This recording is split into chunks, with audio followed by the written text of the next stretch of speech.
Assalamualaikum warahmatullahi wabarakatuh. Saya Nurul Atikah daripada Rodah College ingin membincangkan unit 8 iaitu epistemologi di mana tajuknya konsep ilmu dan masalah untuk menerokai ilmu pada masa kini. Seseorang pasti akan memiliki alasan dan akan mencuba untuk mencari kebenaran. Pengetahuan Islam didasarkan pada bukti yang meyakinkan. Hal ini terkait dengan teori dan asal-usul pengetahuan yang disebut sebagai epistemologi. Epistemologi yang melandasi pengetahuan inilah yang memungkinkannya berkembang dan membentuk pemahaman tentang suatu hal secara universal. Epistemologi Islam ini bertumpu pada dasar wahyu dan tidak mengabaikan peranan akal dan pemikiran manusia. Islam adalah rujukan komprehensif yang merangkumi teologi, hukum dan moralitas yang telah membawa kepada perkembangan ilmu pengetahuan dan bidang ilmu lainnya.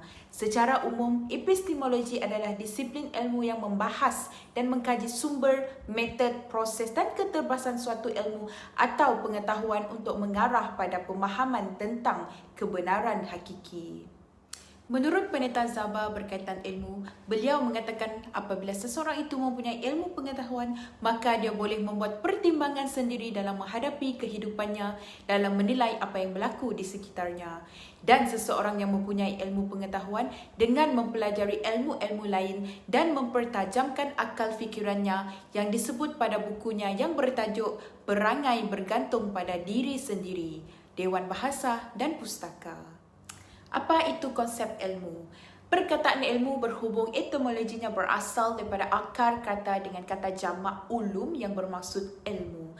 Manakala ilmu dari segi terminologi memberi arti tentang segala pengetahuan atau kebenaran tentang sesuatu yang datang daripada Allah Subhanahu Wa Taala yang diturunkan kepada rasul-rasulnya dan alam ciptaannya termasuk manusia yang memiliki aspek lahiriah dan batin. Menurut Profesor Syed Muhammad Naqib Al-Attas, ilmu adalah merujuk kepada Allah sebagai asal segala ilmu. Ia ilmu adalah tibanya makna ke dalam diri serempak, yakni serentak. Dengan tibanya diri kepada makna. Makna yang dimaksudkan ialah pengenalan tentang kedudukan sesuatu yang berlaku apabila interaksi sesuatu itu dengan perkara lain dalam sistem itu difahami dengan jelas. Konsep ilmu menurut ilmu falsafah, ia adalah kepercayaan yang berasaskan mengenai sesuatu yang benar, justified true belief. Sebagai contoh, kita mempercayai sesuatu ilmu yang dipelajari seperti teori atom. Ia sebahagian daripada kepercayaan, yakni belief. Seterusnya, kebenaran dalam konsep ilmu bermaksud apa yang dipercayai adalah benar seperti setiap zarah kecil yang dipanggil atom yang sentiasa bergerak adalah benar. Akhir sekali, seperti yang kita tahu, justifikasi yakni justified bererti kepercayaan tentang kebenaran sesuatu mempunyai asas dan justifikasi contohnya ada bukti atom bergerak. Secara umumnya, ilmu didefinisikan sebagai pengetahuan dan kepandaian mengenai sesuatu bidang yang disusun secara bersistem menurut kaedah dan metod tertentu yang dapat digunakan untuk menerangkan yang berkait dengan bidang ilmu tersebut. Di dalam Kamus Dewan 2020, ilmu bermaksud pengetahuan dalam perkara dunia, akhirat, zahir, batin dan lain-lain. Ilmu akli dan ilmu nakli. Ilmu nakli merupakan ilmu yang bersumberkan Al-Quran dan As-Sunnah seperti akidah, tafsir dan hadis. Manakala ilmu akli merupakan ilmu yang bersumberkan olahan akal manusia seperti falsafah, pengurusan sains fizik, kimia dan kejuruteraan. Masalah yang pertama ialah ilmu dalam masyarakat Melayu. Pandangan Al-Hadi tentang kepentingan ilmu pengetahuan dan pendidikan dipengaruhi pemerhatiannya terhadap kehidupan sosial komuniti Melayu yang lebih mundur apabila dibandingkan dengan bangsa lain yang baru tinggal di tanah Melayu. Ilmu pengetahuan yang sempit dalam kalangan orang Melayu iaitu minat yang kurang terhadap ilmu terutamanya ilmu akli dan kecenderungan untuk berseronok menjadi punca utama keterbelakangan mereka. Keadaan mereka berbeza daripada kehidupan bangsa Cina yang lebih jauh makmur dan lebih berjaya kerana orang-orang Cina tidak berpuas hati dengan keuntungan yang diperolehi oleh mereka dalam negara ini. Pemimpin-pemimpin dan golongan berada, mereka bersama-sama membentuk organisasi untuk tujuan kebajikan bangsa mereka sendiri dan membina sekolah-sekolah di seluruh tanah Melayu untuk tujuan pendidikan anak-anak bangsa mereka. Senario ini dilihat sebagai pemangkin kepada Al-Hadi untuk membawa perubahan melalui ilmu dan pendidikan dalam masyarakat Melayu. Sikap negatif orang Melayu terhadap ilmu akli dikatakan hampir sama dengan sikap orang Islam di negara-negara lain. Dalam hal ini, Jamaluddin Al-Afghani dalam Ali 2002 pernah menyatakan orang Islam tidak cenderung kepada ilmu pengetahuan. Mereka menunjukkan kecenderungan kepada ilmu nakli dan kurang berminat terhadap ilmu yang baru diterokai dan ditemui. Hakikatnya, semua cabang ilmu pengetahuan adalah penting untuk pembangunan umat Islam dan untuk membolehkan mereka bersaing dengan bangsa dan negara lain, terutamanya Barat. Penguasaan Barat ke atas orang Islam adalah melalui usaha mereka dalam ilmu dan pendidikan akibat keengganan orang Islam untuk melibatkan diri secara proaktif dalam aspek ini. Justru, pembelajaran semua disiplin ilmu adalah amat perlu kerana ilmu dianggap sebagai alat untuk membangunkan umat Islam dan untuk bersaing dengan bangsa-bangsa lain. Ulama tradisional juga dikatakan mendakwa bahawa Islam menyeru umatnya untuk belajar ilmu nakli sahaja. Selain daripada memberi penekanan kepada pembelajaran ilmu nakli sahaja, mereka tidak menggalakkan usaha untuk mempelajari ilmu akli kerana dianggap tidak berfaedah atau berkaitan dengan ajaran Islam. Bahkan, usaha mempelajari ilmu akli adalah tidak wajib kerana merupakan tanggungjawab kolektif masyarakat yang berbentuk fardu kifayah. Sebarang bentuk usaha menggunakan ilmu tersebut untuk kemajuan hidup dianggap sia-sia kerana tidak mempunyai hubung kait dengan agama. Mereka, menurut Al-Hadi, menegaskan sehabis-habis tinggi pengetahuan yang berguna kepada mereka itu ialah boleh membaca Arab biizm Allah Ar-Rahman Ar-Rahim 1000 macam dan boleh menyebutkan makna Al-Quran ke dalam Al-Fatihah dan menyebutkan makna Al-Fatihah ke dalam Basmalah. Islam juga menggalakkan manusia untuk belajar ilmu yang dibangunkan oleh bangsa lain sekiranya berguna untuk kemajuan mereka. Pandangan tentang keharusan mempelajari ilmu yang berguna ini adalah selaras dengan prinsip Al-Ghazali tentang ilmu pengetahuan. Ilmu tidak seharusnya dipersalahkan dalam konteksnya sebagai ilmu. Ia hanya boleh dianggap sebegitu apabila ia membawa kepada bahaya, apabila ia adalah kebanyakannya berbahaya dan apabila usaha mempelajarinya tidak memberi faedah atau manfaat ilmiah yang sebenar. Kewajipan mempelajari ilmu nakli dan keperluan menuntut ilmu akli seperti mana yang dianjurkan oleh Islam mendorong Al-Hadi membuat kesaan agar peluang yang sama diberikan kepada kanak-kanak lelaki dan perempuan untuk mempelajari ilmu nakli dan ilmu akli seperti katanya telah tersedarlah sesetengah daripada orang-orang Melayu hendak memberi pendidikan kepada anak-anak lakinya. Tetapi, apakah perasaan lain yang mempunyai anak-anak perempuan? Sebab setinggi-tinggi pelajaran, kebanyakan anak-anak perempuan masa ini boleh memasak dan menyimpan rumah tangga. Memasak itu habuan perut, maka manakah pula habuan otak? Maka ilmu yang dihendaki di sini ialah ilmu perjalanan kemodenan sekarang sama ada pihak agama atau dunianya.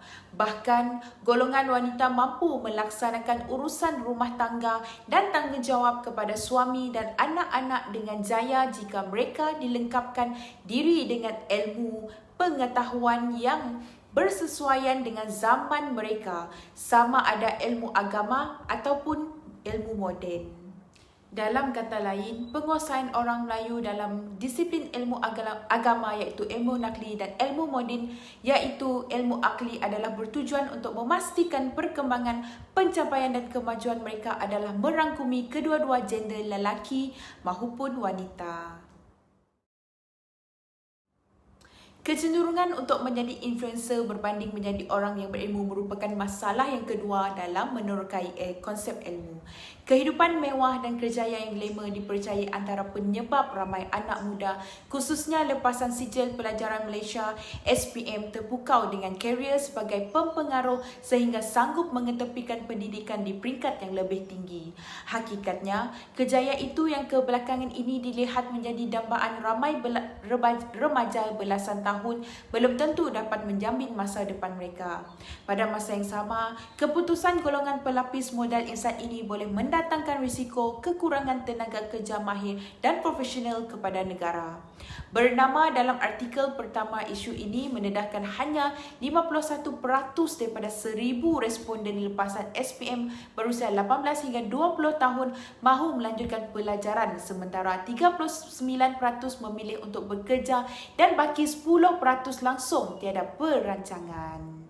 Kajian yang dijalankan oleh Pusat Penyelidikan Undian Universiti UCSI pada Mac lalu mendapati mereka yang tidak melanjutkan pelajaran memilih menjadi influencer atau pempengaruh dan affiliate, yakni rakan sekutu media sosial sebanyak 34%, ekonomi gig seperti e-panggilan sebanyak 26%, memulakan perniagaan sebanyak 22% dan baki 8% lagi tidak ada sebarang perancangan tentang masa depan mereka.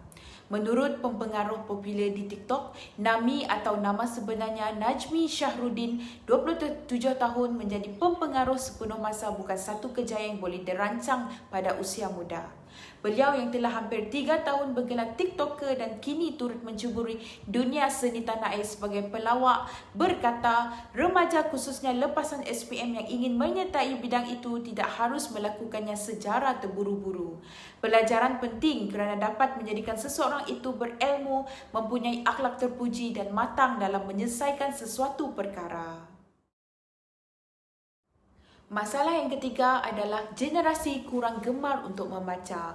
Berbagai idea dan pandangan dilontarkan mengenai punca utama masalah pengangguran dalam kalangan graduan menjadikan tumpuan amat cenderung terhadap kegagalan mereka menunjukkan kemampuan serta kualiti yang diharapkan oleh majikan. Sikap kurang membaca menyebabkan mahasiswa kurang berpengetahuan, seterusnya mengakibatkan mereka tidak berani dan gagal memberikan idea yang hebat ketika sesi perbincangan dalam kelas. Akhirnya, mahasiswa terbabit berdepan dengan kesukaran menjawab soalan peperiksaan dan gagal memberikan hujah kukuh sebagai penyokong teori yang dipelajari. Mereka juga kurang menghadiri program ilmiah kerana tidak mempunyai kesedaran atau minat menyertainya, sedangkan ilmu diperoleh ketika pembelajaran tidak cukup untuk membentuk pemikiran yang kreatif. Forum, ceramah, seminar dan diskusi ilmiah dihadiri sebenarnya mampu menonjolkan diri mereka menerusi penyertaan aktif ketika sesi soal jawab bersama panel. Ia juga meningkatkan keyakinan untuk bercakap di khalayak umum. Sistem pembelajaran yang ada mewujudkan pelajar yang tidak mampu berfikir secara kreatif dan kritis apabila ramai bersikap terlalu bergantung kepada bahan bacaan yang disediakan oleh pensyarah. Tidak dinafikan ramai mahasiswa kita masih kurang mengetahui isu semasa lantaran minat membaca yang kurang, sedangkan mereka seharusnya mampu berkongsi idea yang mantap dan berani berhujah dengan masyarakat. Tujuan konsep ilmu di sini akan membolehkan mahasiswa memperoleh peluang kerjaya yang lebih baik. Dengan kepelbagaian ilmu yang dimiliki, peluang kerja mahasiswa akan lebih terbuka dan mudah untuk mendapat kerja. Mereka juga akan mampu untuk menjawat jawatan yang lebih besar. Hasrat dan cita-cita mereka akan tercapai jika mereka mempunyai ilmu. Kerjaya profesional seperti doktor, peguam, akuntan dan lain-lain memerlukan mereka yang berilmu. Secara ringkasnya, ilmu pengetahuan yang seimbang iaitu ilmu yang mengintegrasi antara ilmu nakli yakni ilmu agama dan ilmu akli yakni ilmu moden akan memperlihatkan kepada mereka yang berakal satu konsep yang jelas dan pemahaman yang baik tentang ajaran agama. Kegagalan seseorang untuk mengakui kepentingan dan kaitan antara elemen ilmu, akal dan agama akan membawa kepada penyelewengan dalam tingkah laku dan amalan serta kegagalan memahami peranannya yang sebenar terhadap agama, bangsa dan negara. Daripada huraian yang diberikan, ternyata dan terbuktilah bahawa ilmu sangat penting dalam kehidupan kita. Ilmu yang ingin kita cari perlulah ilmu yang mencakupi dunia dan ilmu akhirat. Keseimbangan ilmu ini sangat perlu kerana kita tidak mahu dalam kita berkejayaan dan perkedudukan akhlak dan rohani kita rosak. Cabaran dunia hari ini memerlukan kita menguasai ilmu agama sebagai benteng dan jati diri daripada melakukan perkara-perkara yang tidak elok dan bertentangan dengan hukum agama, khususnya golongan muda yang terlalu mengejar dunia popular. Hai, nama saya Nur Atikah dan berjumpa lagi kita dalam topik yang seterusnya. Jumpa lagi dan salam sejahtera. Assalamualaikum warahmatullahi wabarakatuh.